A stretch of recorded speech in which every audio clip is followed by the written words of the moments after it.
তো good morning বন্ধুরা, আশা করি তোমরা সবাই খুবই ভালো রয়েছো। আজকে কিন্তু 22শে জুলাই, এই 22শে জুলাই কারেন্ট অ্যাফেয়ার্স নিয়ে কিন্তু আমরা তোমাদের সামনে হাজির হয়ে গেছি, অবশ্যই তোমাদের প্রিয় চ্যানেল বেঙ্গলিপিডিয়াতে। তো এই চ্যানেলকে যদি বন্ধুরা এখনও সাবস্ক্রাইব না করে থাকো তাহলে সাবস্ক্রাইব অবশ্যই করে দেবে, এবং এই যে মন্দিরের ঘন্টার মতন যে বেল আইকন সেটা যদি এখনও প্রেস না করে থাকো সেটাও কিন্তু প্রেস করে দেবে, তাহলে পরে আমরা যখনই কোনো ভিডিও আপলোড করব সেটা নোটিফিকেশন তোমাদের কাছে পৌঁছে যাবে। পাশাপাশি এও বলে রাখি যে শেষের দিকে কিন্তু আমরা দুটো করে প্রশ্ন তোমাদের জন্য দিই, সেটা কিন্তু কমেন্ট বক্সে অবশ্যই উত্তর করে জানাবে। তার সময় না নিয়ে প্রথম প্রশ্ন দেখা যাক। তো প্রথম প্রশ্ন হলো, recently national logistics excellence awards অর্থাৎ জাতীয় লজিস্টিক্স এক্সিলেন্স অ্যাওয়ার্ড এটা কিন্তু ইন্ট্রোডিউস করা হয়েছে। তো এটা কোন মিনিস্ট্রির আন্ডারে রয়েছে অর্থাৎ কোন মন্ত্রণালয়ের আন্ডারে রয়েছে সেটাই কিন্তু হলো প্রশ্ন। অপশনগুলো হলো এমএসএমই, বাণিজ্য শিল্প মন্ত্রক, সড়ক পরিবহন ও মহাসড়ক মন্ত্রক, নাকি বিদ্যুৎ মন্ত্রক। ন্যাশনাল লজিস্টিক্স এক্সিলেন্স অ্যাওয়ার্ডস এটা কোন মন্ত্রণালয়ের সঙ্গে যুক্ত রয়েছে? তো উত্তরটা দেখে নিই বন্ধুরা। তো উত্তরটা হবে ministry of commerce and industry, অর্থাৎ অপশন বি বাণিজ্য শিল্প মন্ত্রক কিন্তু ন্যাশনাল লজিস্টিক্স এক্সিলেন্স অ্যাওয়ার্ডস এটার সঙ্গে কিন্তু যুক্ত রয়েছে। তো পাশাপাশি এটা কীরকম রয়েছে, এই যে অ্যাওয়ার্ড সেটা কিন্তু লঞ্চ করা হয়েছে অলরেডি গভর্নমেন্টের দ্বারা। এটা দুটো ক্যাটাগরিতে বিভক্ত রয়েছে, সেটা প্রথম যেটা আছে সেটা কিন্তু লজিস্টিক্স ইনফ্রাস্ট্রাকচার সার্ভিস প্রোভাইডার্সদের দেখবে, এবং আরেকটা যেটা রয়েছে সেটা কিন্তু ভেরিয়াস ইউজার ইন্ডাস্ট্রি সেটা দেখবে। তো অর্গানাইজেশন যারা আছে তাদেরকে কিন্তু ইনভাইট করা হয়েছে, তারা তাদের এন্ট্রিগুলো দেবে, এবং শর্ট লিস্ট হয়ে যাওয়ার পর 31শে অক্টোবরের মধ্যে কিন্তু এই উইনার্স তাদের কিন্তু জানিয়ে দেওয়া হবে। তো এই যে ন্যাশনাল লজিস্টিক্স এক্সিলেন্স অ্যাওয়ার্ডস এটা কিন্তু মিনিস্ট্রি অফ কমার্স অ্যান্ড ইন্ডাস্ট্রির সাথে যুক্ত রয়েছে। তো পরবর্তী প্রশ্ন হলো, পশুপালন ও ডেয়ারি বিভাগ অর্থাৎ department of animal husbandry and dairying DAHD সংক্ষেপে, এর দ্বারা গঠিত যে ডিআইএ এর সম্পূর্ণ নামটা কি? Dairy integrated animal husbandry, dairy investment accelerator, department of investment in animal husbandry, নাকি development institution for animal husbandry. কি হলো সঠিক উত্তর এই ডিআইএ এর সম্পূর্ণ নাম? উত্তরটা দেখে নিই বন্ধুরা। তো উত্তরটা হবে option B dairy investment accelerator, এটা কিন্তু রয়েছে ডিআইএ এর সম্পূর্ণ নাম। তো পরবর্তী প্রশ্ন হলো, ইন্ডিয়ান ইনস্টিটিউট অফ হেরিটেজ কোন শহরে স্থাপনের প্রস্তাব দেওয়া হয়েছে? অপশনগুলো হলো বারাণসী, আহমেদাবাদ, নয়ডা, নাকি Gandhinagar. Indian institute of heritage, উত্তরটা দেখে নি বন্ধুরা। তো উত্তরটা হলো নয়ডা, দিল্লির নয়ডা শহরে কিন্তু এই ইন্ডিয়ান ইনস্টিটিউট অফ হেরিটেজ যেটা রয়েছে সেটা কিন্তু স্থাপন করার প্রস্তাব দেওয়া হয়েছে। তো সায়েন্স এক্সপ্লোরেশন ডে এটা কবে পালিত হয়? অপশনগুলো হলো 11 জুলাই, 21 জুলাই, 20 জুলাই, নাকি 25 জুলাই। সায়েন্স এক্সপ্লোরেশন ডে এটাকে কিন্তু মুন ডে হিসাবেও কিন্তু বলা হয়। তো উত্তরটা দেখিনি বন্ধুরা। উত্তরটা হলো 20 জুলাই। 20 জুলাই কিন্তু সায়েন্স এক্সপ্লোরেশন ডে হিসাবে কিন্তু পালন করা হয়। তো এই যে সায়েন্স এক্সপ্লোরেশন ডে এটা কিন্তু মুন ডে এই হিসাবেও কিন্তু পরিচিত রয়েছে। এবারে যে কেন এই দিনটা তাৎপর্য কি? তাৎপর্য হলো 1969 সালে আমরা সবাই জানি যে নীল আর্মস্ট্রং এবং এডউইন অলড্রিন এনারা দুইজন কিন্তু হলো প্রথম মানুষ যারা কিনা চাঁদের যে মাটিতে তারা পাটা কিন্তু রেখেছিল। তো তাদের যে এই যে একটা অ্যাচিভমেন্ট, এটা আমাদের গোটা বিশ্বের কাছে একটা অ্যাচিভমেন্ট রয়েছে। সো এই অ্যাচিভমেন্টটাকে আরও স্মৃতিতে রাখার জন্য কিন্তু এই দিনটা কিন্তু পালন করা হচ্ছে। এটা একটা ন্যাশনাল হলিডে হিসেবে সেখানে ইউনাইটেড স্টেটসে কিন্তু ঘোষণা করা রয়েছে। 1984 সালে সেখানকার যে প্রেসিডেন্ট ছিলেন অর্থাৎ ইউনাইটেড স্টেটসের রোনাল্ড রেগান, তিনিই কিন্তু এই দিনটাকে মুন ডে বা সায়েন্স এক্সপ্লোরেশন ডে হিসাবে আখ্যা দেন, এবং এটা একটা হলিডে হিসাবে কিন্তু তিনি বলেন। তো পরবর্তী প্রশ্ন হলো, কে মরণোত্তর মোহনবাগান রত্ন দিয়ে ভূষিত হবেন? অপশনগুলো হলো সুমিত বন্দ্যোপাধ্যায়, অমিত ব্যানার্জি, শিবাজী বন্দ্যোপাধ্যায়, নাকি সঙ্গীত ব্যানার্জি। কাকে মোহনবাগান রত্ন দিয়ে কিন্তু ভূষিত করা হবে? উত্তরটা দেখিনি। তো উত্তরটা হলো অপশন সি শিবাজী বন্দ্যোপাধ্যায়, তাকেই কিন্তু মোহনবাগান রত্ন দিয়ে ভূষিত করা হবে। শিবাজী বন্দ্যোপাধ্যায় ইনি কে ছিলেন? দেখো বন্ধুরা, ভারতীয় দলের এবং মোহনবাগান দলের কিন্তু প্রাক্তন শর্ট স্টপার মানে গোলকিপার কিন্তু ছিলেন এই শিবাজি বন্দ্যোপাধ্যায়, শিবাজি ব্যানার্জি।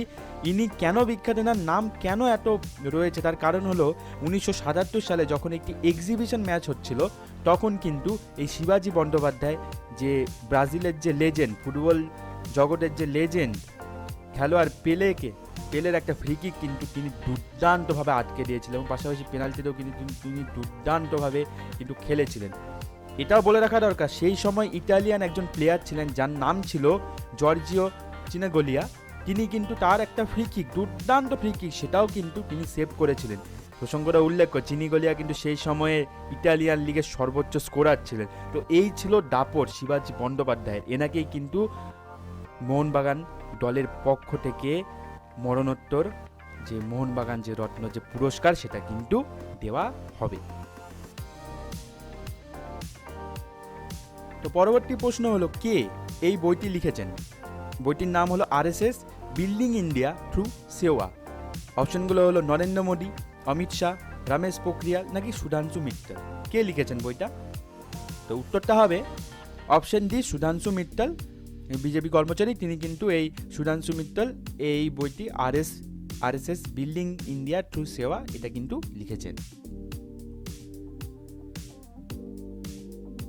সম্প্রতি কোন দেশ নারীরা যখন হজ যাত্রায় অংশগ্রহণ নেয়, এতদিন অবধি একটা নিয়ম ছিল যে নারীরা যদি হজ যাত্রায় যে অংশগ্রহণ নেয় তাদের জন্য কিন্তু একজন মেল গার্জিয়ান অর্থাৎ একজন পুরুষ অভিভাবক থাকতেই হবে, বাধ্যতামূলক ছিল। তো সম্প্রতি কোন দেশ এই যে পুরো প্রক্রিয়াটা, অর্থাৎ নারীরা মহিলারা যদি হজ যাত্রায় যায় তাদের জন্য কোনো পুরুষ অভিভাবক লাগবে না, অর্থাৎ মেল গার্জিয়ান লাগবে না, এটা এই যে পুরো প্রসেসটাই শেষ করে দিয়েছে। বলছে না, এখন নারীরা নিজে থেকেই যেতে পারবে। কোন দেশ বলেছে? অপশনগুলো হলো সৌদি আরব, UAE, কাতার নাকি ওমান। উত্তরটা দেখে নিই। তো সৌদি আরব কিন্তু এই যে প্রথা রয়েছে নারীরা হজ যাত্রায় যেতে গেলে তাদের সঙ্গে কোনো মেল গার্জিয়ান যেতেই হবে, এই পুরো ব্যাপারটা কিন্তু শেষ করে দিয়েছে। নারীরা এখন নিজেদের থেকে কিন্তু হজ যাত্রায় একা কিন্তু অংশগ্রহণ করতে পারবেন। তো সম্প্রতি কুনারিয়া গ্রামে বালিকা পঞ্চায়েত অনুষ্ঠিত হয়েছে। তো এটি কোন রাজ্যের ঘটনা? অপশনগুলো হলো রাজস্থান, গুজরাট, উত্তরপ্রদেশ নাকি পশ্চিমবঙ্গ। উত্তরটা দেখে নি বন্ধুরা। তো উত্তরটা হবে কিন্তু গুজরাটের যে কুনারিয়া গ্রাম সেখানে কিন্তু বালিকা পঞ্চায়েত অনুষ্ঠিত হয়েছিল।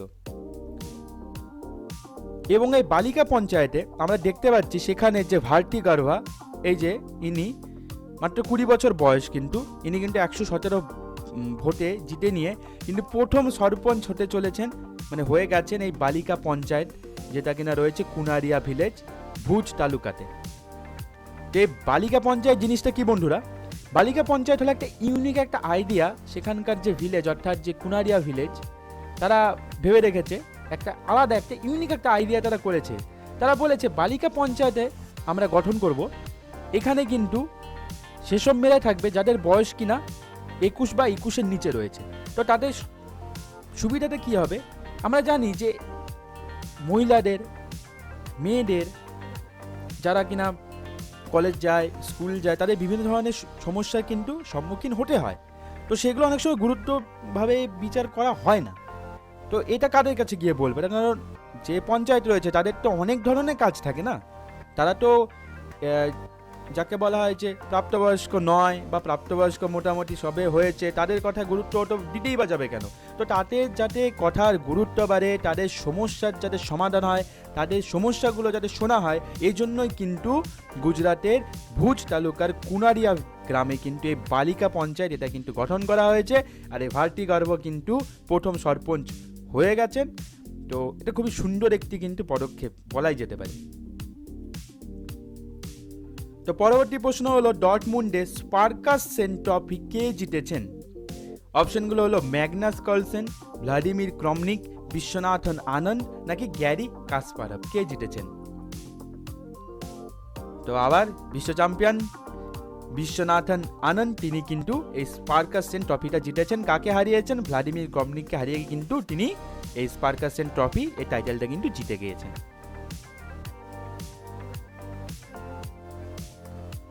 তো পরবর্তী প্রশ্ন হলো, এটা শেষ প্রশ্ন, তার আগে বলে রাখি বন্ধুরা এর পরেও কিন্তু আরো দুটো প্রশ্ন তোমাদের জন্য রয়েছে একদম স্ট্যাটিক জিকে থেকে।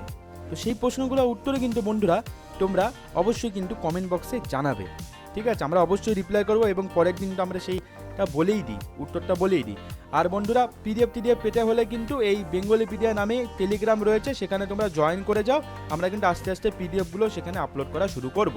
তো আজ এই প্রশ্নটা হলো, জরুরি অবস্থা জারি হলো অর্থাৎ এমার্জেন্সি সিচুয়েশন যদি হয়, তাহলে পরে কোন মৌলিক অধিকারটি বাতিল করা যায় না? সব অধিকার বাতিল করা যেতে পারে, কিন্তু একটা ফান্ডামেন্টাল রাইট অর্থাৎ মৌলিক অধিকার সেটা কিন্তু বাতিল করা যায় না। সেটি কোনটি? অপশনগুলো হলো সংঘ সমিতি, বাক স্বাধীনতা, সমবেত হওয়ার অধিকার, নাকি জীবন ও ব্যক্তি স্বাধীনতার অধিকার। কোন অধিকার? এগুলো সবই মৌলিক অধিকার, তো এর মধ্যে কোন মৌলিক অধিকারটি কিন্তু এমার্জেন্সি হলেও বাতিল করা যাবে না? উত্তরটা দেখিনি বন্ধুরা। তো উত্তরটা কিন্তু হবে অপশন ডি হবে, দুঃখিত ওখানে লিখেছি। তো অপশন ডি হলো জীবন ও ব্যক্তি স্বাধীনতার অধিকার। এটা কিন্তু কোনো অবস্থাতেই জরুরি অবস্থা হলেও কিন্তু এটা কিন্তু বাতিল করা যাবে না। ভারত একটি কিন্তু ডেমোক্রেটিক দেশ, এটা মনে রাখতে হবে বন্ধুরা। তো গতকালের যে প্রশ্নগুলো ছিল সেটা ছিল সেন বংশের শ্রেষ্ঠ রাজাকে, অপশন বি লক্ষণ সেন কিন্তু হবে সঠিক উত্তর। 2 নম্বর প্রশ্ন ছিল সারা ভারত ট্রেড ইউনিয়ন কংগ্রেস কত সালে প্রতিষ্ঠিত হয়? অপশন সি 1920 সাল হবে কিন্তু সঠিক উত্তর। যারা এই দুটো প্রশ্নে এই উত্তর দিয়েছো তারা কিন্তু সঠিক বলেছো। তো আজকে এই প্রশ্নটা দেখে নিই বন্ধুরা। আজকের প্রশ্নটা হলো আর্য সমাজের প্রতিষ্ঠাতা কে? বিবেকানন্দ, মতিলাল নেহরু, দয়ানন্দ সরস্বতী, নাকি রাজা রামমোহন রায়? দ্বিতীয় প্রশ্ন হলো সবচেয়ে প্রাচীন বেদ কে কোনটি? সেটি হলো ঋগ্বেদ, সামবেদ, যজুর্বেদ, নাকি অথর্ববেদ? তো এই দুটো প্রশ্নের উত্তর কিন্তু কমেন্ট বক্সে অবশ্যই কিন্তু বন্ধুরা তোমরা জানাবে। তো ভিডিওটি ভালো লেগে থাকলে অবশ্যই লাইক করে দেবে, বন্ধুদের সঙ্গে শেয়ার করে দেবে, সাবস্ক্রাইব তো করেই দিচ্ছ জানি। আর তোমাদের দিনটা খুবই ভালো যাক।